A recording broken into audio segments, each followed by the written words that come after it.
You're listening to CTEK Voices, The Risk Perspective, a podcast by Synergistic that explores cybersecurity, privacy, and compliance responses and topics related to the coronavirus. If this is your first time listening, welcome. A transcript of every podcast episode can be found at www.synergistic.com/podcasts. You can subscribe and listen to The Risk Perspective on Apple iTunes, Spotify, Synergistic.com, or your preferred podcast platform. And now for the show. Welcome to CTEK Voices, The Risk Perspective. I'm your host, Lauren Frickel. Today, I'm joined by David Holtzman, Executive Advisor at Synergistic. David is considered a subject matter expert in health information, privacy policy, and compliance issues involving the HIPAA privacy, security, and breach notification rules. Hey, David, thanks for joining us today. Thanks, Lauren. I'm happy to be here. And I'm really excited to talk about today's topic, which is OCR's recent announcement that it's going to use its enforcement discretion to not apply HIPAA penalties against healthcare providers who use common texting and video apps for telehealth services. But first, a word about Synergistic. Healthcare leaders turn to Synergistic for trustworthy and reliable support in cybersecurity, privacy, compliance, and information management expertise. Since 2004, Synergistic has provided a holistic and pragmatic approach to help healthcare organizations meet their cybersecurity and information management goals. The company has been recognized in numerous third-party research reports as one of the top firms that provider organizations turn to for cybersecurity and privacy. And we have been recognized repeatedly by KLAS for our cybersecurity advisory services. And we hope that you'll turn to us as your trusted advisor. So let's talk in more detail about OCR and its recent notification regarding its enforcement discretion in applying penalties for violations of the HIPAA rules for healthcare providers using telehealth during the current coronavirus or COVID-19 health emergency. So to summarize what OCR has done is it's opened up the pathway for all healthcare providers to use commonly available text messaging and video conferencing applications like FaceTime, Google Hangouts, and WhatsApp. And it applies to any treatment encounter and is not limited to telehealth services for coronavirus assessment or testing. OCR's goal is to reduce the compliance burden on healthcare providers so that they can offer telehealth services to patients for any healthcare issue or any healthcare treatment service to keep patients and healthcare providers from having to have face-to-face healthcare encounters in order to reduce the transmission of the COVID-19 virus. While the OCR enforcement discretion applies to many commonly available telehealth and text messaging services, there are a class of telehealth or video apps that are not appropriate and not permitted to be used. And these are the types of technologies that do not allow for private communications that would be only between the healthcare provider and the patient. These are the types of applications that broadcast in a public mode. And we're going to talk about that in more detail later in the program. It's also important to know that we should be providing patients information that they are using these commonly available technologies and that they do carry some increased risk of interception and they have a lower level of privacy and security than other apps that previously had been allowed to be used for telehealth services. It's always good to be transparent with your patients, keep that trust that even during this healthcare emergency, their health information is being kept private and secure. So who's covered by OCR's announcement of the enforcement discretion? So any healthcare provider who's covered by HIPAA is allowed to use these commonly available telehealth text messaging and video apps. The definition of who is a healthcare provider for purposes of the HIPAA rule is very broad. It's essentially any healthcare provider who furnishes or bills for a healthcare service that is paid for by a third party. And this particular use of enforcement discretion also encompasses contractors and vendors who are providing healthcare services to a HIPAA-covered entity. So the enforcement discretion also allows for the use of any audio or video communication technology for telehealth that is non-public facing. And we're going to dive a little bit deeper into what is non-public facing later in this program. It's important to note that health insurance companies that merely pay for telehealth services are not covered under this exclusion for the application of penalties for HIPAA violations. But that is a little bit confusing because there are some health insurance companies that provide telehealth consultations as a member benefit. Many of them have a registered nurse line. So what's the advice to a health insurance company that does provide telehealth services as a member benefit? We would recommend that our health insurance companies continue to make sure that the services that they're providing fully comply with the HIPAA privacy and security requirements, unless and until OCR provides a clarification as to how this would apply to a health insurance company or a group health plan. So no HIPAA penalties will be applied for good faith telehealth encounters. And good faith is a very important term that is used to describe what is going to be permitted here. And in our following slides, we're going to dive a little bit deeper into what is good faith. The scope of the discretion that OCR is applying applies to violations not just of the HIPAA privacy or security rules, but also from breaches that may arise from the use of telehealth technology.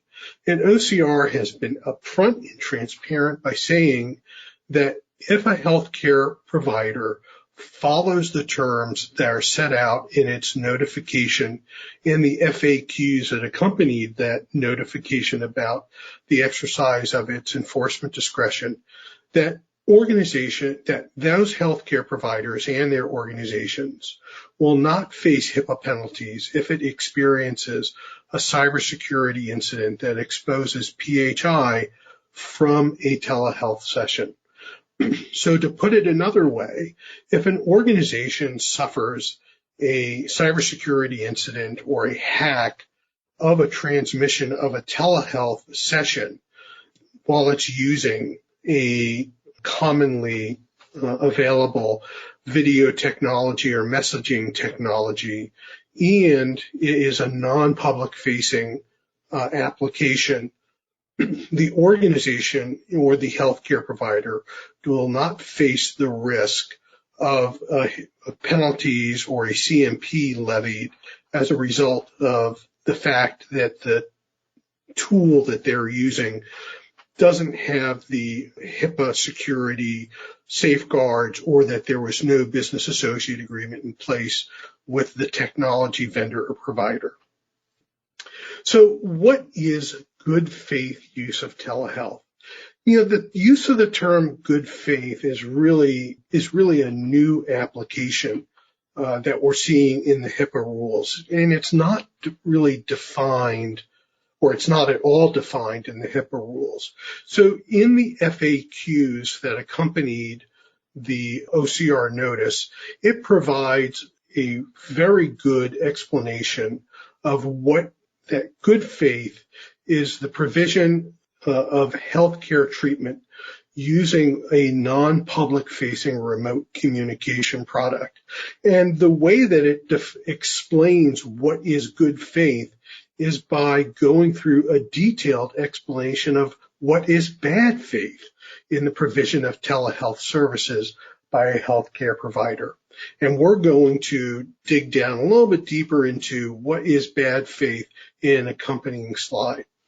OCR is very transparent in saying that in making a determination of whether a healthcare provider's use of telehealth services was in good faith, that OCR would consider all facts and circumstances when it's conducting a compliance review or a complaint investigation before making a determination of whether to impose a penalty on the provider for violating the HIPAA rules. To put it another way, OCR will give the healthcare provider every opportunity to demonstrate how it had been providing the telehealth services in good faith, and by using the examples of what is bad faith to show that it had not been straying from the exercise of good faith in providing the services. So bad faith in the use of telehealth services is by using the opportunity for providing the treatment for some other purpose. So, for example, by using the telehealth service and the provision of service and any information about the patient for things that would be a criminal violation of the HIPAA Act. In other words, by using PHI maliciously, or for diverting it or disclosing it for malicious gain, or by using the patient data transmitted during the telehealth communication for purposes that are prohibited by the HIPAA privacy rule. And the examples that are provided by OCR are the sale of the data or use of the data for marketing purposes without authorization. Another purpose would be for exposing the information about an individual who's in fear of domestic violence and sharing that information with a third party to put that individual in risk of domestic violence or harm, or to allow another party to engage in snooping about the individual. Another violation that would demonstrate bad faith would be if the healthcare provider was not licensed to provide the types of services that they're providing through the telehealth service, or they were violating professional ethical standards through the advice that they were providing in the telehealth treatment. And then lastly, and most importantly, is using a public-facing remote communication product. So remember, the provision of good faith from a healthcare provider and telehealth services is providing is using technologies that are non-public facing. So public-facing remote communication products are the type of products that broadcast the session with third parties or publicly. And examples that were provided are TikTok, Facebook Live, Twitch, or using a chat room service like Slack. And OCR has specifically called these out as unacceptable for telehealth because they're designed to be open to the public. Examples of telehealth communications products that are covered under OCR's FAQs and as accepted as per se good demonstration of good faith is any non-public facing audio or video communication product that by default allows only the intended parties to participate in the communication. In other words, healthcare providers need to use technologies that create a private session so that the communication is limited between the healthcare provider and the patient, or anybody who the patient wishes to attend and overhear the session. So OCR provides a pretty broad list of examples of non-public facing applications. And it's important to note that this is not an exclusive list, but a list that OCR has provided of video apps like FaceTime, WhatsApp video, Facebook Messenger video, Google Hangouts video, and Skype, as well as texting applications like Signal, Jabber, and Google Hangouts. So use of these communication products can be used in providing telehealth services or messaging patients to provide communication with them without risk that OCR may impose a penalty for failing to comply with the HIPAA rules. So we've explored how OCR is going to use its enforcement discretion so as to allow healthcare providers and healthcare organizations to provide access to patients remotely without having person-to-person communications to avoid transmission of COVID-19, but by doing so in a manner that respects privacy and provides a private session regardless of the the brand name of the video technology or the messaging technology, and without having to check to learn if the technology vendor has done an assessment to determine the security of the technology, to learn if it meets the requirements of the HIPAA security rule, or by having to have a business associate agreement in place between the healthcare provider and the technology vendor. But outside of OCR's grant of a near limitless use of its enforcement discretion to not levy fines or penalties, there are other questions to consider. So some of the things or some of the issues that healthcare providers and organizations should be thinking about is the fact that state attorneys general have authority under the HITECH Act to enforce the HIPAA privacy, security, and breach notification rules, and have an independent authority to levy penalties for HIPAA violations.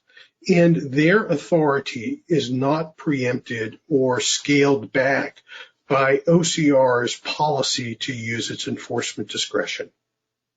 In addition, a number of states have state data protection laws that may not permit using commonly available and popular video and texting applications to transmit the personally identifiable information or HIPAA protected health information without having the appropriate safeguards in place. So it's important to do an assessment of the state laws in which of the localities and the states in which you're doing business or providing treatment services to patients. Many states have enacted their own emergency declarations that are enforced during the COVID-19 health emergency. It's important to determine if state laws have been rolled back or they're using discretion in enforcing their state data protection or privacy requirements. In addition, many states have their own breach notification laws that are stronger than the HIPAA breach notification requirements, or they have a safe harbor that would ordinarily protect an organization that is complying with the HIPAA regulations. Because OCR has essentially rolled back the requirements for complying with the HIPAA requirements when providing telehealth services, there are concerns and there is some unknown factors as to whether or not these state requirements will still be layered on top of any HIPAA requirements that are no longer in place. So it's important to consider if there is a breach of security involving these telehealth services to assess whether or not the state breach notification requirements still need to be complied with. There are also important information security considerations. Organizations should assess what threats and vulnerabilities that commonly available video and texting applications that are going to be now brought into the healthcare infrastructure will be introduced and could expose new opportunities for cybersecurity risk to the enterprise information system. In addition, internet-facing personal communications devices that are going to be employed by healthcare providers to provide telehealth services outside of the normal office environment can expose vulnerabilities to enterprise information systems, particularly by creating new cybersecurity threats when these consumer-level devices like smartphones and unsecured laptops use Wi-Fi connections that are not secure. Also, it's important to be proactive in working with your healthcare providers to identify the communication applications with the best safeguards and to also set Wi-Fi procedures that meet your organization's security risk management standards. As healthcare providers are going to be eager to be providing services to their patients to assure that individuals' healthcare needs are being met during this period of healthcare emergency caused by the COVID-19 virus. It's also important to make sure that healthcare providers and patients know that their information is being kept safe and secure, even though they're no longer having face-to-face communications with their healthcare providers. So I want to thank you for your time and attention today during this presentation. And please feel free to reach out to me or any of my colleagues at Synergistic if we can provide you with more information about health information, privacy, and security through this challenging time. Awesome, David. Thanks. Lots of great information there. A quick question. How might our approach to privacy and data protection change as a result of our experience responding to the COVID-19 pandemic? So, that's a really interesting question. And widespread proliferation of telehealth communication services has long been hoped to facilitate convenient healthcare provider-patient communications. One of the challenges has been that the HIPAA security rules were developed at a time prior to the development of many of the commonly available non-public facing text messaging and video conferencing applications that are used today. It will be interesting to see if the regulators and the consumers feel comfortable with the security that's provided by these commonly available services and that how the vendors respect the privacy and security of consumers while they're using these services during the COVID-19 emergency period. So I think Only time will tell how this will impact us going forward, but it does provide us a very interesting experiment into how all of us in the healthcare industry and the information technology provider space react and respond to protecting consumer privacy during this period. Okay, great. Thank you, David, for the information on navigating COVID-19 and HIPAA. This has been CTEK Voices, the Risk Perspective.